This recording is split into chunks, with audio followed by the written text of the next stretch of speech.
ನಮಸ್ತೆ ಆತ್ಮೇರೆ. ಇವತ್ತು ನಾವು ಗುಂಡಲ್ ಡ್ಯಾಮ್ ಹತ್ರ ಇದ್ದೀವಿ. ಇಲ್ಲಿ ಈಗಾಗಲೇ ಕೆಲಸ ಶುರು ಮಾಡಿದ್ದೀವಿ. ನಾವು ಇಲ್ಲಿ ವರ್ಮಿಂಗ್ ಕಾಂಪೋಸ್ಟ್ಗಳನ್ನ ಮಾಡ್ಕೊಳ್ಬೇಕಾದ್ರೆ ನಿಮಗೆ ಮೊದಲೇ ಹೇಳಿದಾಗೆ ಈ ರೀತಿ ನಾವು ಒಂದು ರೌಂಡು ಕೆಂಪು ಮಣ್ಣು, ಒಂದು ರೌಂಡು ದೇಶಿ ಹಸುವಿನ ತೊಪ್ಪೆ ಹಾಗೂ ಒಂದು ರೌಂಡು ಕಪ್ಪು ಮಣ್ಣು, ಇನ್ನೊಂದು ರೌಂಡು ಮರಳು, ಈ ರೀತಿ ನಾವು ಬೆಡ್ ಮಾಡ್ಕೊಳ್ಳೋದು ಹೇಗೆ ಅಂತ ನಿಮಗೆ ಒಂದು ಸಲ ಮೊದಲು ನಾನು ವೀಡಿಯೋದಲ್ಲಿ ಮಾಡಿದ್ದೆ.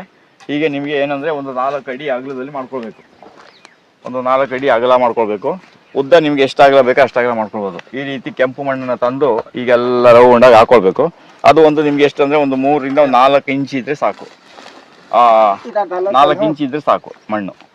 ಅದ್ರ ಮೇಲ್ಗಡೆ ನಾವು ಈ ರೀತಿ ಕೋಲತೋಡ, ಈ ರೀತಿ ನಾವು ಗೋಶಾಲೆಯಿಂದ ತಂದಿರುವಂಥ ಗೊಬ್ಬರವನ್ನು ಈ ರೀತಿ ಚೀಲದಲ್ಲೇ ತರ್ತೀವಿ. ನಾವು ಯಾವಾಗಲೂ ಓಪನಲ್ಲಿ ತರಲ್ಲ. ಅದನ್ನು ತಂದುಬಿಟ್ಟು ಕ್ಲೀನಾಗಿ ಈ ರೀತಿ ಚೀಲದಲ್ಲಿ ಇರಬೇಕು. ಅದು ಇದಕ್ಕೆ ಸಿಕ್ಕಬಾರ್ದು, ಯಾವುದಕ್ಕೆ ನಮ್ಮ ಬಿಸಿಲಿಗೆ ತಗೊಳ್ಬಾರ್ದು. ಅದಕ್ಕೇನು ಮಾಡೋದು, ಅದ್ರ ಮೇಲೆ ಆ ರೀತಿ ಮೇಲ್ಗಡೆ ಕ್ಲೀನಾಗಿ ಹಾಕ್ಬಿಟ್ಟು ಅದ್ರ ಮೇಲೆ ಅದು ಅಷ್ಟೇ, ಅದು ಒಂದು 3 ರಿಂದ 4 ಅಂಗ್ಲ ಹಾಗೆ ಹಾಕ್ಕೊಳ್ಬೇಕು.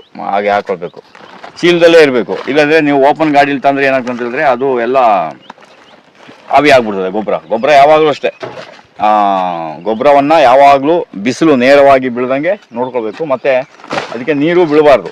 ಏನಿದ್ರು ಮಾಯಿಶ್ಚರ್ ಇರಬೇಕಷ್ಟೇ, ತೇವಾಂಶ ಇರಬೇಕು. ಇದೆಲ್ಲ ಶುದ್ಧವಾದ ಒಂದು ಗೊಬ್ಬರ. ಇದು ಈಗಾಗಲೇ ನಮ್ಮ ಗೋಶಾಲೆಯಲ್ಲಿ ತೊಪ್ಪೆ ಗಿಪ್ಪೆ ಎಲ್ಲ ಮಾಡಿ ಹಾಕಿರೋದು ಎಲ್ಲ ಪುಡಿ ಆಗಿಬಿಟ್ಟಿದೆ. ನೋಡಿ, ಎಲ್ಲ ಪುಡಿ ಆಗಿದೆ, ಎಲ್ಲ ಇದೆ. ಇದರಲ್ಲಿ ಯಾವುದೇ ಹುಳ ಉಪ್ಪೆ ಇರಬಾರ್ದು. ಈ ರೀತಿ ಚೀಲದಲ್ಲಿ ತಂದು ನಾವು ಏನು ಮಾಡ್ತೇವೆ, ಈ ರೀತಿ ಹರಡ್ಕೊಳ್ತೇವೆ. ಒಂದು 3 ರಿಂದ 4 ಅಂಗ್ಲ ಹೀಗೆ ಹಾಕ್ಕೊಳ್ಬೇಕು. 3 ರಿಂದ 4 ಅಂಗ್ಲ ಹೀಗೆ ಹಾಕ್ಕೊಂಡು ಈ ರೀತಿ ಇನ್ನು ಹಾಕ್ಕೊಂಡಾದ್ಮೇಲೆ ಏನು ಮಾಡಬೇಕಂದ್ರೆ ಇದ್ರ ಮೇಲೆ ಪುನಃ ನಾವು ಕಪ್ಪು ಮಣ್ಣನ್ನು ಹಾಕಬೇಕು. ಕಪ್ಪು ಮಣ್ಣನ್ನು ಹಾಕಿ ಪುನಃ ಅದ್ರ ಮೇಲೆ ಒಂದು ಸಲ ಗೊಬ್ಬರವನ್ನು ಹಾಕಿ ಆಮೇಲೆ ಅದ್ರ ಮೇಲೆ ಮರಳನ್ನು ಹಾಕಿ ಹೀಗೆ ಒಂದೊಂದು ಲೇಯರ್ ಮಾಡಿ ನೋಡಿ. ಈ ರೀತಿ ನಾವೀಗ ಬೆಡ್ ಮಾಡಿದ್ದೀವಿ. ಈ ಥರ ಬೆಡ್ ಮಾಡಿ ಇಟ್ಬಿಡ್ಬೇಕು. ಇದನ್ನೇನು ಮಾಡಬೇಕು, ಒಂದು 4-5 ದಿನ ಆದಮೇಲೆ ಅದು ಒಣಗಿದ್ದು ಹಸಿದೆಲ್ಲ ಸೆಟ್ ಆದಮೇಲೆ ಇದನ್ನು ಚೆನ್ನಾಗಿ ಮಿಕ್ಸ್ ಮಾಡಿ ಅದನ್ನು ಸ್ವಲ್ಪ ಈ ಕಡೆಗೆ ಜರುಗಿಸ್ಕೊಂಡು ಮಿಕ್ಸ್ ಮಾಡ್ಕೊಳ್ತಾ ಇರಬೇಕು. ಆಮೇಲೆ ಅದ್ರ ಮೇಲೆ ಪುನಃ ಸ್ವಲ್ಪ ಮಣ್ಣನ್ನು ಹಾಕಿ ಮುಚ್ಚಿಟ್ಬಿಟ್ಟು ಅದ್ರ ಮೇಲ್ಗಡೆ ಉರುಳಿ ಅಥವಾ ಏನಾದರೂ ಕಳೆ ಗಿಡಗಳೆಲ್ಲ ಬರೋಕ್ಕೆ ಶುರು ಆಗ್ತವೆ. ಅದ್ರ ಮೇಲೆ ತೆಂಗಿನ ಗರಿಯನ್ನು ಮುಚ್ಬೋದು. ಅಥವಾ ಸ್ವಲ್ಪ ಚೆನ್ನಾಗಿ ಮಣ್ಣನ್ನೇ ಮೇಲ್ಗಡೆ ಹಾಕಿಬಿಟ್ರೆ ಅದು ತಡ್ಕೊಳ್ತದೆ. ಈ ರೀತಿ ಗೊಬ್ಬರವನ್ನು ಈ ರೀತಿ ಹಾಕ್ಕೊಳ್ಬೇಕು. ಈ ರೀತಿ ಇದರಲ್ಲಿ ನಾವು ಹಾಕುವಾಗ ಯಾವುದೇ ಎರೆಹುಳ ಮತ್ತು ಯಾವುದೇ ಒಂದು ಕೀಟಗಳಿರಬಾರ್ದು. ಆ ಕೀಟಗಳಿದ್ದಾಗ ಅದು ಇನ್ನೂ ಗೊಬ್ಬರ ಪಕ್ವ ಆಗಿಲ್ಲ ಅಂತ ಅರ್ಥ. ಈ ರೀತಿ ಹಾಕ್ಕೊಳ್ಬೇಕು. ಈ ರೀತಿ ಹಾಕ್ಕೊಂಡು ಇದೆಲ್ಲ ಪುಡಿ ಆಗ್ಬಿಡ್ಬೇಕು. ನೋಡಿ, ಈ ಥರ ಪುಡಿ ಆಗ್ಬೇಕು. ಯಾವುದೇ ಒಂದು ಇದರಲ್ಲಿ ಹುಳ ಗಿಳ ಎರೆಹುಳ ಏನು ಕಾಣಿಸ್ಬಾರ್ದು. ಆಮೇಲೆ ಇಲ್ಲಿ ಹುಳ ಇಲ್ಲಿ ಸ್ಟಾರ್ಟ್ ಆಗ್ತದೆ. ನೀವು ಎರೆಹುಳವನ್ನು ಎಲ್ಲೂ ದುಡ್ಡು ಕೊಟ್ಟು ತರುವಂಥ ಅವಶ್ಯಕತೆ ಇಲ್ಲ. ನಿಮ್ಮ ಭೂಮಿಯಲ್ಲೇ ನೀವು ಅವರೇ ಚೀಲದೇವು ಬಸ್ಸೋಗ ಅವು ತೊಡ ಮಾಡಿಲ್ಲ. ಈ ರೀತಿ ನಾವು ಗೊಬ್ಬರವನ್ನು ಈ ರೀತಿ ಹಾಕ್ಕೊಳ್ಬೇಕು. ಇದು ಹಾಕೊಳ್ಳುವಾಗ ಇಲ್ಲಿ ಪ್ಲಾಸ್ಟಿಕ್ಕು ಏನು ಇರಬಾರ್ದು, ಕಬ್ಬಣ ಇರಬಾರ್ದು, ಕಲ್ಲು ಇರಬಾರ್ದು. ಆಮೇಲೆ ಇನ್ನು ಗಾಜು ಇಂಥದ್ದು ಯಾವುದು ಇಲ್ಲದಂಗೆ ನಾವು ನೋಡ್ಕೊಳ್ಬೇಕು. ಗಾಜು, ಕಲ್ಲು, ಕಬ್ಬಣ, ಪ್ಲಾಸ್ಟಿಕ್ಕು ಇದು ಯಾವುದು ಇಲ್ಲದಂಗೆ ಇದಾಗಲ್ಲ. ಹೊಸ ಏಕ್ ಮಿನಿಟ್. ಈ ರೀತಿ ಇದನ್ನೆಲ್ಲ ಲೆವೆಲ್ ಮಾಡಾದ್ಮೇಲೆ ಇಮ್ಮಿಡಿಯೇಟಾಗಿ ಏನು ಮಾಡಬೇಕು, ಇದ್ರ ಮೇಲೆ ನಾವು ಮಣ್ಣನ್ನು ಮುಚ್ಚಬೇಕು. ಮಣ್ಣನ್ನು ಹಾಕ್ಬಿಡ್ಬೇಕು. ಮಣ್ಣನ್ನು ಹಾಕಿದ್ರೆ ಅದು ಎಷ್ಟು ಹೊರಗಡೆ ಬಿಸಿಲಿಗೆ ಮತ್ತು ಬೆಳಕಿಗೆ ಎಕ್ಸ್ಪೋಸ್ ಆಗ್ತದೆ ಅಷ್ಟು ಬೇಗ ಗೊಬ್ಬರದ ಸತ್ವ ಹೋಗ್ಬಿಡ್ತದೆ. ಅದಕ್ಕೆ ನಾವು ಈ ರೀತಿ ಬಿಡಿ. ನೋಡಿ, ಈ ರೀತಿ ಅದು ತೆಗಿರಿ. ಓದೇವ ನೋಡಿ, ಈ ರೀತಿ ಹುಳ ಇದ್ದರೆ ಅದನ್ನು ನಾವು ತೆಗೆದಿಟ್ಬಿಡ್ಬೇಕು. ನೋಡಿ, ಈ ರೀತಿ ಹುಳ ಬರ್ತದೆ. ಇದೇನು ಮಾಡಬೇಕು, ಇದನ್ನ ನಾವು ತೆಗೆದುಬಿಟ್ಟು ಇನ್ನೂ ಕಳಿಬೇಕಾಗಿರೋಂಥ ಗೊಬ್ಬರ ಇರ್ತಲ್ಲ ಅದ್ರ ಜೊತೆಗೆ ಇದನ್ನ ಬೇಕಾದ್ರೆ ಹಾಕ್ಬೋದು. ಇಲ್ಲಿಗೆ ಅದರದ ಅವಶ್ಯಕತೆ ಇರೋದಿಲ್ಲ. ಹೀಗೆ ನಾವು ಸ್ವಲ್ಪ ಅದನ್ನು ಮೇಂಟೈನ್ ಮಾಡಬೇಕು. ಆಮೇಲೆ ಗೊತ್ತಿಲ್ಲದೆ ನಮಗೇನಾದರೂ ಪ್ಲಾಸ್ಟಿಕ್ ಅನ್ನೋ ಬಂದುಬಿಟ್ಟಿದೆ ಅದನ್ನೆಲ್ಲ ನಾವು ತೆಗಿಬೇಕು. ಮಟ್ಟಿ ಉಪ್ಪು ಐಸಾಗಲ್ಲ, ಚಕ್ರ ಐಸ ಮಾರ. ಹೀಗೆ ನೋಡಿ, ಆ ರೀತಿ ನಾವು ಹಾಕ್ಬಿಡ್ಬೇಕು. ಅದ್ರ ಮೇಲೆ ಇಮ್ಮಿಡಿಯೇಟ್ ಮಣ್ಣು ಹಾಕಬೇಕು. ಇಲ್ಲದ್ರೆ ಸೂರ್ಯನ ಇದಕ್ಕೆ ಅದು ಎಕ್ಸ್ಪೋಸ್ ಆಗ್ತದೆ. ಯಾವುದೋ ಕಾರಣಕ್ಕೂ ಕೆಲವೊಮ್ಮೆ ಈ ಥರ ಎಲ್ಲ ಗೊಬ್ಬರದಲ್ಲಿ ಪ್ಲಾಸ್ಟಿಕ್ಕು ಎಲ್ಲ ಬಂದ್ಬಿಡ್ತದೆ. ಈ ಮಕ್ಕಳು ಚಾಕ್ಲೇಟು ಬಿಸ್ಕೆಟು ಇದೆಲ್ಲ ತಿನ್ನುವಾಗ ಈ ಥರ ಬರುತ್ತೆ. ಇಂಥದ್ದನ್ನೆಲ್ಲ ನಾವು ತೆಗೆದು ಭಾಳ ಸೂಕ್ಷ್ಮ ಬಿಡಬೇಕು. ಕೆಲವೊಮ್ಮೆ ನಾವು ಚೀಲಕ್ಕೆ ಕಟ್ಟಿದ ಹಗ್ಗಗಳು ಅಷ್ಟೇ, ಅದು ನಾವು ನೆಗ್ಲೆಕ್ಟ್ ಮಾಡಿದ್ರೆ ಅದೂ ಏನಾಗ್ತದೆ ಇದು ಮಾಡ್ತದೆ. ಈ ರೀತಿ ಇಮ್ಮಿಡಿಯೇಟಾಗಿ ಒಂದು 2 ನಿಮಿಷ 3 ನಿಮಿಷದಲ್ಲಿ ಅದರ ಮೇಲೆ ನಾವು ಮಣ್ಣನ್ನು ಸಡನ್ನಾಗಿ ಮುಚ್ಚಿಬಿಡ್ಬೇಕು. ಆಮೇಲೆ ಬೇಕಾದರೆ ನೀವು ಇನ್ನೊಂದು 2-3 ಲೇಯರು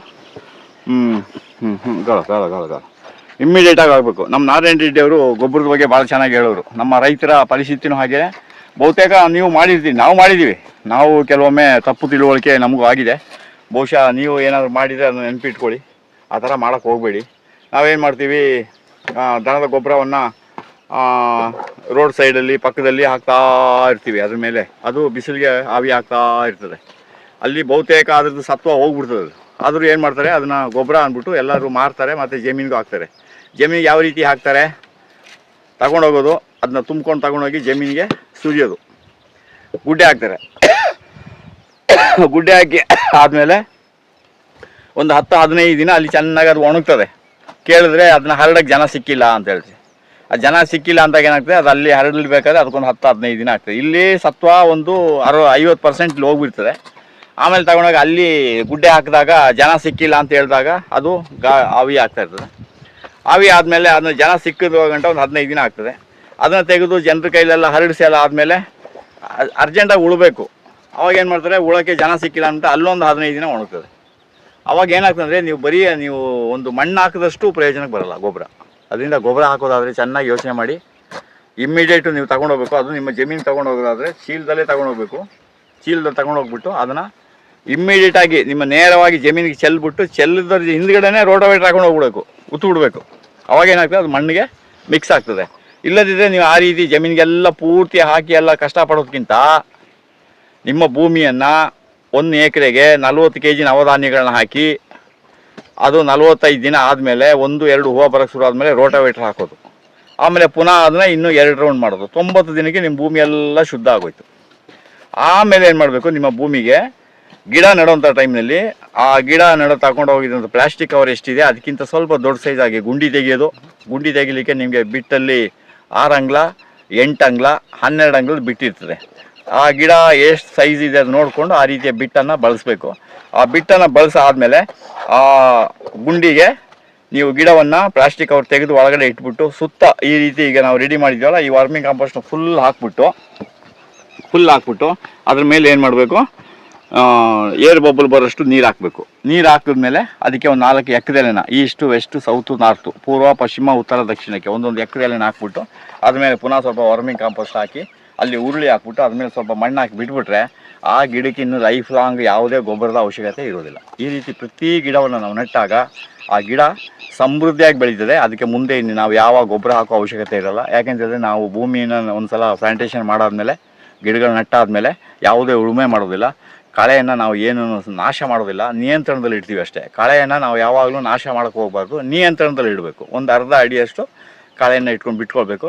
ಅಲ್ಲಿ ಬಂದಿದ್ದು ಗಿಳೆನೆಲ್ಲ ಏನು ಮಾಡಬೇಕು, ಗಿಡದಲ್ಲಿ ಬಿದ್ದಿದ್ದು ಎಲೆ ಗಿಲೆನೆಲ್ಲ ಭೂಮಿಯಲ್ಲೇ ನಾವು ಮಲ್ಚಿಂಗ್ ಮಾಡಬೇಕು. ಲೈವ್ ಮಲ್ಚಿಂಗು ಮಾಡ್ಬೋದು, ಡ್ರೈ ಮಲ್ಚಿಂಗ್ ಮಾಡ್ಬೋದು. ಈ ರೀತಿ ಮೆಥಡಲ್ಲಿ ಮಾಡಿದ್ರೆ ನಮ್ಮ ತೋಟದಲ್ಲಿ ಸಮೃದ್ಧಿಯಾದ ಬೆಳೆಯನ್ನು ನೋಡ್ಬೋದು, ನಮ್ಮ ಭೂಮಿಯನ್ನು ಉಳಿಸ್ಬೋದು, ವಿಷಮುಕ್ತವಾಗಿ ಬೆಳೆಸ್ಬೋದು. ಇವತ್ತು ಏನಾಗಿದೆ ಅಂದರೆ ಕೇಂದ್ರ ಸರ್ಕಾರನೇ ಹೇಳಿದೆ, ಭಾರತ ದೇಶದಲ್ಲಿ 30% ಭೂಮಿ ಕೃಷಿಗೆ ಯೋಗ್ಯವೇ ಅಲ್ಲ ಅಂತ. ಅದರಿಂದ ಭೂಮಿಗೆ ಹೆಚ್ಚು ನೀರನ್ನು ಬಿಡಬಾರ್ದು. ಮಂಡ್ಯದವರೆಲ್ಲ ಜಾಸ್ತಿ ನೀರು ಬಿಟ್ಟು ಭೂಮಿಯೆಲ್ಲ ಹಾಳಾಗಿದೆ. ಕೋಲಾರದವರಿಗೆ ನೀರು ಇಲ್ಲದಿರೋದ್ರಿಂದ ಇನ್ನೂ ಆ ಭೂಮಿಯಲ್ಲಿ ಸತ್ವ ಉಳ್ಕೊಂಡಿದೆ. ಅದರಿಂದ ನೀವು ಕೃಷಿ ಮಾಡಬೇಕಾದ್ರೆ ಸ್ವಲ್ಪ ಎಲ್ಲ ರೀತಿಯ ಜ್ಞಾನವನ್ನು ಎಲ್ಲರ ಹತ್ರನೂ ಹೋಗಿ ತಿಳ್ಕೊಂಡು ನಿಮ್ಮ ಬುದ್ಧಿಗೆ ಅನುಕೂಲವಾಗಿ ನಿಮ್ಮ ಆರ್ಥಿಕ ಸ್ಥಿತಿಗೆ ಅನುಕೂಲವಾಗಿ ನೀವು ಕೃಷಿ ಮಾಡಿ. ಒಳ್ಳೆಯದಾಗಲಿ. ನಮಸ್ತೆ.